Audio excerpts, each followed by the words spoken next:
എല്ലാവർക്കും നമസ്കാരം. ഇന്ന് നമ്മൾ വന്നിരിക്കുന്നത് ഈസ്റ്റർ സ്പെഷ്യൽ റെസിപ്പി ആയിട്ടാണ്. ചിക്കൻ മപ്പാസ് ആണ് നമ്മളിന്ന് ഉണ്ടാക്കുന്നത്. വളരെ രുചികരമായിട്ടുള്ളൊരു ടേസ്റ്റിലാണ് ഇത് വന്നിട്ടുള്ളത്. അപ്പോൾ അതെങ്ങനെയാണെന്ന് നോക്കാം. നമ്മൾ ഒരു ഇടികല്ലിലേക്ക് 3 വലിയ അല്ലി വെളുത്തുള്ളി, ഒരു ചെറിയ കഷ്ണം ഇഞ്ചി, നല്ല എരിവുള്ള 3 പച്ചമുളക്, പിന്നെ ഇതിൻ്റെ കൂടെ തന്നെ 2 ഏലക്ക, ഒരു ചെറിയ കഷ്ണം പട്ട, ഇത്രയും കൂടി ചേർത്തിട്ട് നന്നായിട്ടൊന്ന് ചതച്ചെടുക്കണം. മിക്സിയിലിട്ട് ചതയ്ക്കുന്നതിനേക്കാളും നല്ലത് ഇതുപോലെ ഒന്ന് ഇടികല്ലിലിട്ട് ചതച്ചെടുക്കുന്നതാണ്. നമ്മളൊരു 1.5 ടേബിൾ സ്പൂൺ എണ്ണ ചൂടായി വന്നിട്ടുണ്ട്. വെളിച്ചെണ്ണയാണ്. അതിലേക്ക് നമ്മൾ ഈ ചതച്ച് വെച്ചിരിക്കുന്നതും കൂടെ ചേർത്തിട്ട് പച്ചമണം നന്നായിട്ടൊന്ന് മാറ്റിയെടുക്കുക. ഫ്രഷ് ആയിട്ടുള്ള കുറച്ച് കറിവേപ്പിലയും കൂടെ ചേർത്തിട്ട് നന്നായിട്ടൊന്ന് ഇളക്കുക.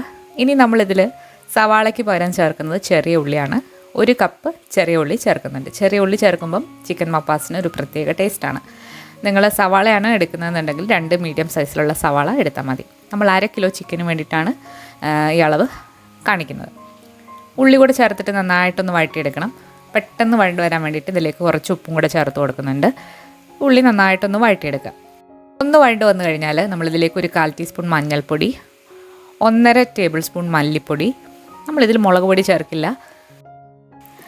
ഗരം മസാലയ്ക്ക് പകരം നമ്മളിതിലേക്ക് ചേർക്കുന്നത് പെരിഞ്ജീരകമാണ്, അഥവാ വലിയ ജീരകം 1/2 ടീസ്പൂണാണ് ചേർക്കുന്നത്. പിന്നെ എരിവിന് ആവശ്യമായിട്ടുള്ള കുറച്ച് കുരുമുളക് പൊടിയും കൂടെ ചേർത്തിട്ട് മല്ലിപ്പൊടിയുടെയും മഞ്ഞൾപ്പൊടിയുടെയൊക്കെ പച്ചമണം നന്നായിട്ടൊന്ന് മാറ്റിയെടുക്കുക. നിങ്ങൾ എത്രയാണോ ചിക്കൻ എടുക്കുന്നത് അതിനനുസരിച്ചിട്ട് സവാള, പച്ചമുളക് ഒക്കെ നിങ്ങൾക്ക് അഡ്ജസ്റ്റ് ചെയ്യാവുന്നതാണ്. ഓരോരുത്തരുടെ എരിവിനനുസരിച്ചിട്ട് പച്ചമുളകിൻ്റെ എണ്ണം കൂട്ടാവുന്നതാണ്. പച്ചമണം നന്നായിട്ട് മാറി വന്നിട്ടുണ്ട്. ഇനി ഇതിലേക്ക് നമ്മൾ 1/2 കിലോ ചിക്കനാണ് ചേർക്കുന്നത്. എല്ലോട് കൂടിയിട്ടുള്ള ചിക്കൻ വെച്ചിട്ട് ചിക്കൻ മപ്പാസ് ചെയ്യുമ്പോഴാണ് നല്ല രുചി കിട്ടുന്നത്. ചിക്കൻ ചേർത്തൊന്ന് വഴറ്റിയതിന് ശേഷം ഒരു ഉരുളക്കിഴങ്ങ് നന്നായിട്ട് തൊലി കളഞ്ഞതിന് ശേഷം ചതുര കഷ്ണങ്ങളാക്കി മുറിച്ച് വെച്ചിരിക്കുന്നതും കൂടി ചേർത്തിട്ട് നന്നായിട്ട് ഇളക്കി യോജിപ്പിക്കാം.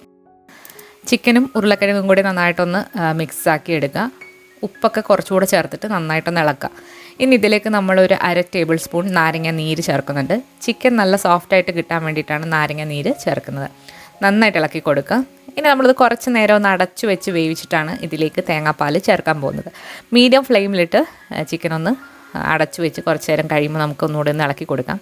ഒരു 10 മിനിറ്റ് അടച്ചു വെച്ചിട്ടുണ്ട്. ചിക്കൻ ഒരു 1/4 ഭാഗം വെന്ത് വന്നിട്ടുണ്ട്. ഇനി ഇതിലേക്ക് നമ്മൾ ചേർക്കാൻ പോകുന്നത് തേങ്ങാപ്പാലാണ്. നിങ്ങൾ എത്രയാണോ ചിക്കൻ എടുക്കുന്നത് അതിനനുസരിച്ചിട്ട് തേങ്ങാപ്പാൽ ചേർക്കാം. നമ്മളിവിടെ 1-ാം പാൽ 2-ാം പാൽ അങ്ങനെ വേർതിരിച്ചിട്ടല്ല ചേർക്കുന്നത്. ഏകദേശം ഒരു 1.5 കപ്പ് തേങ്ങാപ്പാൽ നമ്മൾ എടുത്തിട്ടുണ്ട്. അതിൽ നിന്നും 1 കപ്പ് ഇപ്പോൾ ചേർത്ത് കൊടുത്തു. ഇത് കുറച്ച് കട്ടിയുള്ള തേങ്ങാപ്പാലാണ്. അതായത് 1-ാം പാലിൻ്റെയും 2-ാം പാലിൻ്റെ ഇടയ്ക്ക് തിക്നെസ് വരുന്ന ഒരു തേങ്ങാപ്പാലാണ്.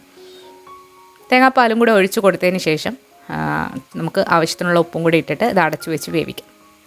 നമ്മളിവിടെ 1.5 കപ്പ് തേങ്ങാപ്പാൽ ഇതിലേക്ക് ചേർത്തിട്ടുണ്ട്. ഇനി ഇത് അടച്ചു വെച്ച് മീഡിയം ഫ്ലെയിമിലിട്ട് ചിക്കനും ഉരുളക്കിഴങ്ങും എല്ലാം നന്നായിട്ട് വേവുന്നവരെ നമുക്കൊന്ന് വെയിറ്റ് ചെയ്യാം.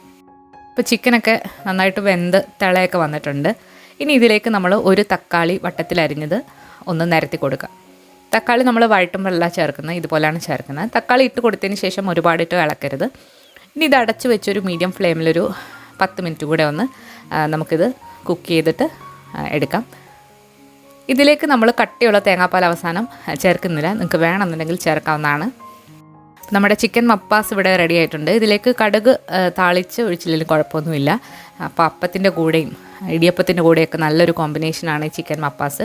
നമ്മൾ ചിക്കൻ സ്റ്റൂ, അതുപോലെ തന്നെ ചിക്കൻ കുറുമ, ചിക്കൻ മോളി, അങ്ങനെ പല വെറൈറ്റി ആയിട്ടുള്ള ബ്രേക്ക്ഫാസ്റ്റിൻ്റെ കൂടെ കഴിക്കാൻ പറ്റുന്ന റെസിപ്പികൾ അപ്ലോഡ് ചെയ്തിട്ടുണ്ട്. ഈസ്റ്ററിന് വേണ്ടിയിട്ട് നമ്മളൊരു പ്രത്യേകമായിട്ടൊരു പ്ലേലിസ്റ്റ് തന്നെ ക്രിയേറ്റ് ചെയ്തിട്ടുണ്ട്. ലിങ്ക് ഞാൻ കമൻറ്റിൽ പിൻ ചെയ്ത് വെക്കാം. അപ്പോൾ എല്ലാവരും മറക്കാതെ കാണുക. കൂടുതൽ ഈസ്റ്റർ റെസിപ്പീസുമായിട്ട് നമുക്ക് അടുത്ത ദിവസങ്ങളിൽ കാണാം. എല്ലാവർക്കും താങ്ക്